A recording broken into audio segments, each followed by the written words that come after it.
Welcome to the intersection of technology, cybersecurity, and society.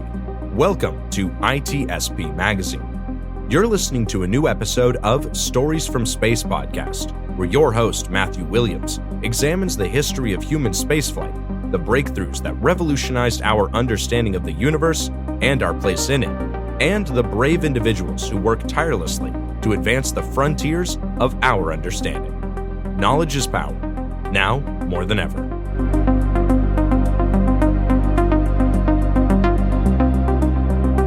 The authors acknowledge that this podcast was recorded on the traditional, unceded lands of the Lekwungen peoples. Good day! Welcome back to Stories from Space. I'm your host, Matt Williams. And today, we're going to carry on in our segment of Settling the Solar System. In previous episodes, we looked at how human beings could establish a permanent settlement on the Moon and on Mars. Well, today, we're going to take a look at how humanity could establish a presence on Earth's nearest terrestrial neighbor, the planet Venus. In Western astronomical traditions, Venus takes its name from the god of beauty and fertility, and this is something that was passed down from the Babylonians and Mesopotamians, to whom Venus was known as Inanna and Ishtar. The same is true of ancient Hindu astronomers who saw her as the goddess of fertility, the embodiment of beauty and enthusiasm, and whose name Shukra means clean, pure, bright, clearly referring to Venus's appearance in the night sky.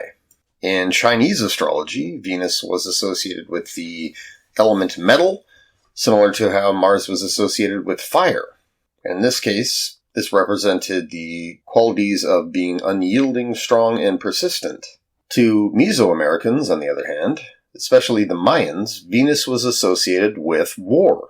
It was Venus who was the god of war, and the Mayans planned their battles and their sacrifices around Venus's presence in the night sky. When it was ascendant, this was seen as the best time to conduct the sacrifices and march off to war. But thanks to modern astronomy and space exploration, we've learned exactly how wrong these impressions were. Venus may loom large and shine very brightly in the night sky, and if you're looking up at the night sky lately, you'll see Venus shining very brightly and beautifully, and you can understand why ancient astronomers felt that the planet embodied beauty or strength. In reality, Venus is as close to hell as we could possibly imagine a terrestrial environment to be. Its atmosphere is almost 100 times as dense as Earth's. It is the hottest planet in the solar system, even hotter than Mercury. And so much of this has to do with the fact that it has a very slow rotation on its axis. It also rotates in the opposite direction as the other planets, known as a retrograde rotation. And astronomers are not entirely sure why, but a very educated guess is that it was struck by a large impactor in the past, and this caused its rotation to slow down considerably and reverse. Other research points to the possibility that Venus once had deep oceans on its surface, and that these caused it to slow down over time, and eventually reverse its rotation.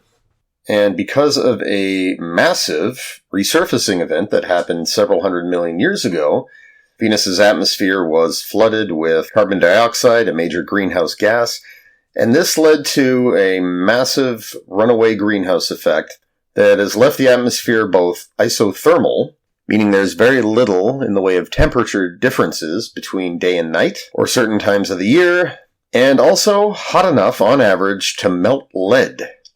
As if that wasn't hellish enough, as if it wasn't something so completely out of Dante's Inferno, there's also the matter of the sulfuric acid rain. So, as a result of this, Venus has been very difficult to explore. So prior to the space age, before we could actually send missions to Venus, astronomers believed that it was shrouded in a very dense atmosphere, which was correct, but that this atmosphere was incredibly rainy and that the surface was likely covered in oceans and was a very tropical environment. And so Venus inspired its own mythology about possible Venusian civilizations or Cytherians, or possible life forms that existed on its surface. So whereas observations of Mars and its surface features and the noted similarities between Mars and Earth While that spawned a very noticeable, very large and respectable canon in science fiction literature, the fact that Venus was shrouded really gave authors, even though the body of literature about Venus in those days was small in comparison, it gave authors free license to imagine what could be there. So all manner of depictions were created throughout the 19th and early 20th centuries, and these generally depicted civilizations living among jungles and swamps. Examples include the writings of Robert A. Heinlein, which include The Green Hills of Earth, Space Cadet, and Podkayne of Mars. All of these books portrayed Venus as having swamps and explorers encountering them. Ray Bradbury, author of The Martian Chronicles, his short story The Long Rain, written in 1950, is also a good example, as was his short story All Summer in a Day, in which people living on Venus, they're only able to see the sun through cloud cover once every 7 years. And Olaf Stapleton, in his iconic future history book, Last and First Men, he describes a future where humans settle on Mars and terraform the planet to their needs, which resulted in the extinction of the native species, which attempt to resist human colonization but are exterminated by them. And other depictions portrayed Venus as an ocean planet, literally covered in oceans, no real land masses to speak of, or as a desert planet with a very dense atmosphere composed of water vapor. So as I said, the fact that Venus was shrouded in such a dense atmosphere allowed science fiction authors and speculative thinkers to imagine just about anything to be there. And much like all the speculative science fiction about Mars and Martians, this would be brought to an end by the space age when the first missions revealed exactly what kind of environment Venus had. But until missions began to go there that could pierce the veil of that very dense atmosphere, we had no idea what its surface really looked like. And it was only with the development of radar imaging that was capable of piercing the very, very dense clouds that we got a sense of what the topography of the planet looks like and what kind of geological features are down there. And to date, all missions that had been sent to the planet had been orbiters and flybys, with the exception of a handful of landers that were sent down by the Soviet space program. These were known as the Venera missions, which is Russian for Venus. Venera 9 and 10, as well as the later 13 and 14. Of the dozens of missions that the Soviets sent towards Venus, these were the only ones that managed to deploy a lander into the atmosphere, and they only managed to survive for 1 or 2 hours from deployment to landing. Nevertheless, the images that they sent back were very fascinating. They showed a landscape that was both alien yet somewhat familiar. It was cracked and rocky. The skies were yellow, and there was no sense whatsoever that life could exist in any form on the surface, but there was also evidence that water may have flowed on Venus' surface in the past. So there really hasn't been much in the way of proposals or mission plans for establishing a human presence on Venus.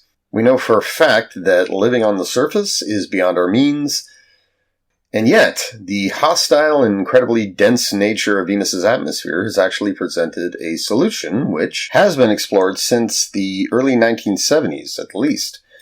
And it was at this time that Soviet engineers and scientists first proposed the concept of creating floating settlements in the clouds above Venus, and that these settlements would rely on balloons or aerostats because in Venus's atmosphere, the normal breathable mixture of air would be a lifting gas, and it would be able to hold a settlement aloft, and the dense clouds, there'd be buoyancy. And by 2003, NASA conducted a study. They examined all the literature, and this was overseen by Jeffrey Landis, like many, many concept studies. And upon review, Landis and his colleagues, they stated that although the surface of Venus is an extremely hostile environment, at about 50 kilometers above the surface, the atmosphere of Venus is the most Earth-like environment, other than Earth itself, in the solar system.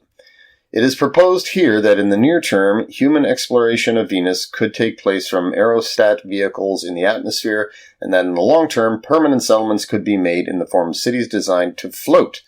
So basically, cloud cities would be the way to establish a human foothold on the planet. At that altitude, the air is warm, there's very little in the way of sulfuric acid precipitation, and it's not breathable, but if you're establishing settlements whose flotation is based in part on it containing an Earth atmosphere, then it's really not a problem. They'd have to be sealed, and they'd have to be very resistant to any acid corrosion. So if you compare Mars and Venus, all the mission proposals and architectures and plans for future habitats and settlements, Mars has inspired a diverse array of plans, with everything from small surface habitats to building underground and stable lava tubes to creating entire cities on the surface, varying in terms of their structure and what your building materials are, leveraging regolith and ice to provide protection against the elements and radiation. So, yeah, Martian habitats, Martian plans, they vary depending upon location and geography and building materials and all kinds of considerations. Whereas with Venus, really only one set of proposals has been made, and they're all based around the idea of aerostats and floating cities. So really only one true concept has been proposed for Venus, but it's been reiterated many times. So Venus's hellish environment really does constrain the kind of settlement opportunities we would have there. And like Mars, there's also significant challenges in terms of just getting there. Even though Venus is closer to the Earth than Mars, overcoming our velocity relative to the Sun is the main challenge there. Ships launching from Earth headed towards the Sun, and any other planet between us and the Sun, so Venus or Mercury, it's rather challenging because you have to cancel out that sideways motion. If you're going to send a mission to Mars, it's a matter of doing a Hohmann transfer orbit, basically aiming for where a planet beyond Earth is going to be. According to NASA, it takes 55 times the amount of energy to break free of Earth orbit and head towards the Sun than it does to go to Mars. So we would have to overcome that. We would need better propulsion systems in order to be able to make regular trips to Venus. Being able to reach Venus would also be very essential during the early phases of building a settlement.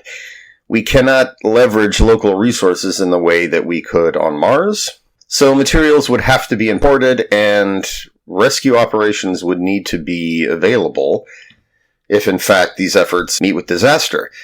Luckily, getting off of Venus, the escape velocity of Venus from the upper cloud deck would actually be much easier than launching from Earth.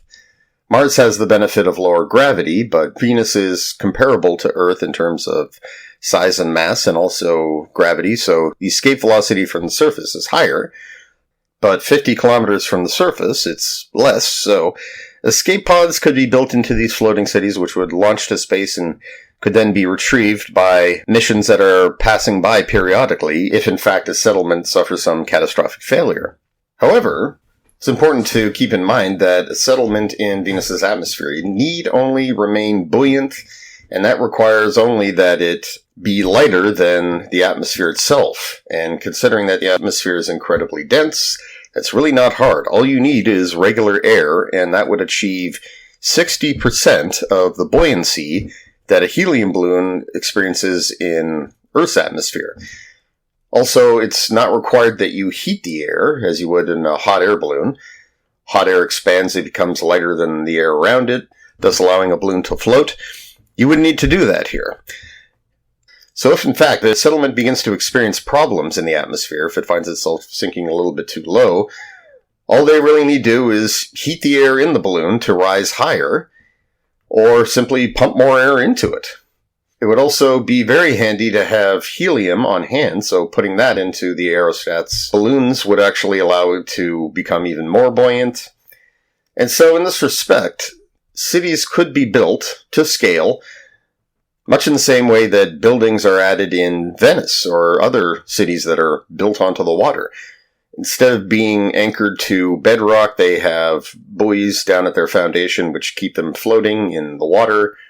They are connected, and because Venus rotates very, very slowly, there isn't a danger of Coriolis forces causing them to travel sideways at high velocities and collide and cause damage. They could actually form rafts in the upper atmosphere.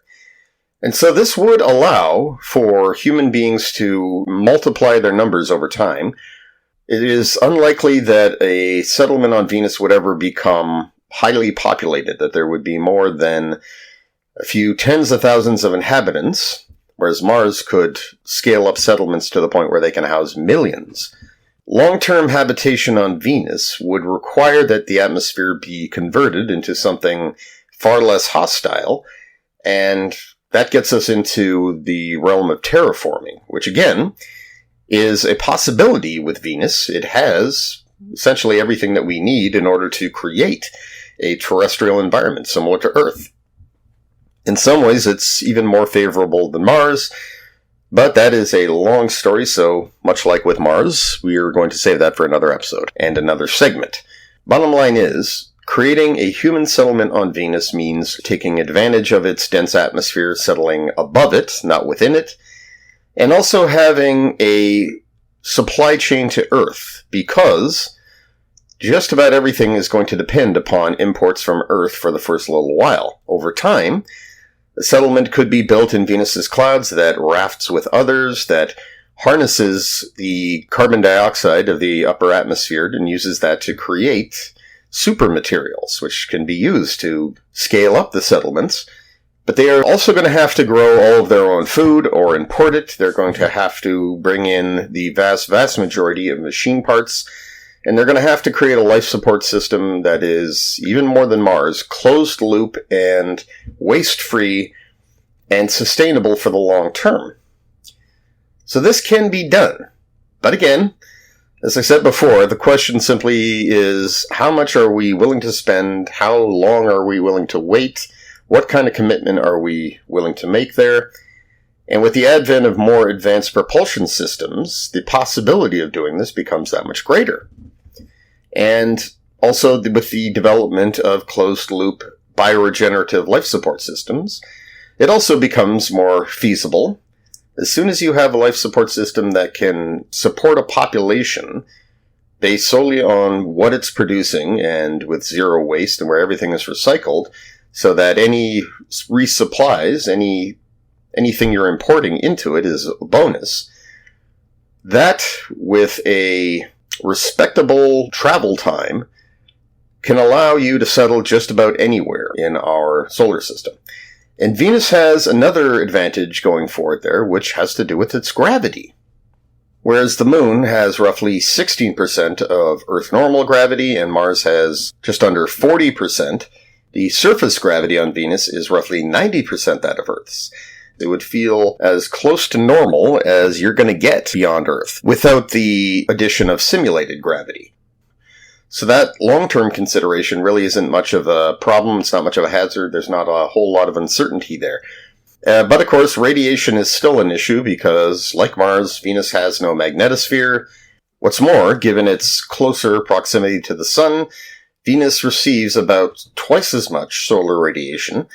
Most of this is reflected from its atmosphere, bounced back into space, part of what makes Venus so very bright in the night sky. So for any settlements built into the top cloud layer, there's going to be a lot of incoming solar radiation and it's going to be reflected back, so the radiation environment will be higher than we're used to. Cosmic rays are likely to be less of a threat on Venus just because even though we're above the main cloud layer, the atmospheric density there is comparable to that of Earth, so there will be some protection there.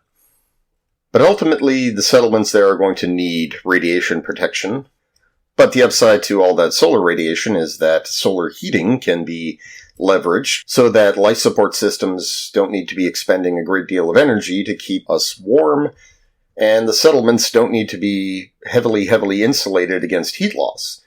So this raises the question, when exactly could we expect such settlements, if ever, to be established on Venus? And the answer to that is it's going to take longer than it would to establish a foothold on Mars.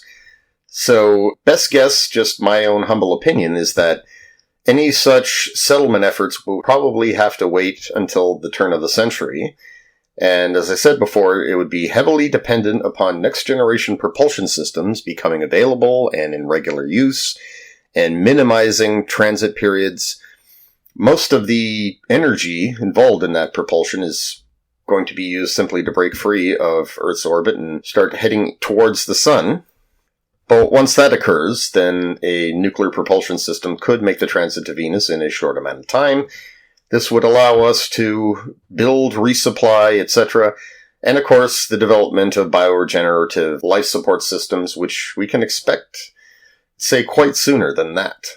And long term, again, as I mentioned, terraforming is really the only way Venus could be made into a major population center. But long-term, a thriving economy could be built around the export of carbon-based materials such as carbon nanotubes, graphene, carbine, and other super materials that scientists are likely to figure out in the near future. Chemical vapor deposition allows us to turn simple carbon atoms into all of these things, all these super materials, and even diamonds. So, along with access to abundant mineral wealth out there among the asteroids and Mars and the Moon, in addition to finding massive caches of rare earth metals, this could lead to a post-scarcity economy. Not only would precious metals be much, much cheaper because of a greatly increased supply, not only would we save billions and prevent the environmental and ecological impact of mining happening on Earth, but we would be able to flood the market with artificial diamonds that can be used in everything, from electronics to super-resistant transparent materials. In the future, windows could all be diamondoid. So the potential is there.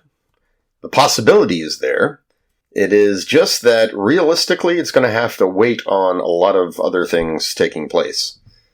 And if, in fact, humanity does begin to become interplanetary, establishing the necessary infrastructure in the cislunar system, so between the Earth and the Moon, then between the Earth and Mars, that could greatly facilitate missions to Venus that also leverage the local resources and transplant humans there. And long term, that could even lead to the terraforming of Venus to make it a veritable ocean paradise that lives up to its original name. Like I said, more on that later. So, this has been our third installment in the Settling the Solar System series. We've now covered the Moon, Mars, and Venus. So, next time, bit of a toss-up, is that next time I hope to deal with the asteroid belt, followed by Mercury, and then the outer solar system, because the potential there in all these directions is really quite immense. Not just for scientific exploration, not just for resource management and building a post-scarcity economy, but for the kind of things that it will enable. The kind of living, the strategies for living, and the kind of societies and lifestyles and social impacts that this could have. And it's something that has been explored extensively in science fiction, including by myself, because it's just so utterly fascinating. In the meantime, thank you for listening. I'm Matt Williams, and this has been Stories from Space. We hope you enjoyed this episode of Stories from Space podcast with Matthew Williams. If you learned something new and this podcast made you think, then share itspmagazine.com with your friends, family, and colleagues. If you represent a company and wish to associate your brand with our conversations, sponsor one or more of our podcast channels. We hope you will come back for more stories and follow us on our journey. You can always find us at the intersection of technology, cybersecurity, and society.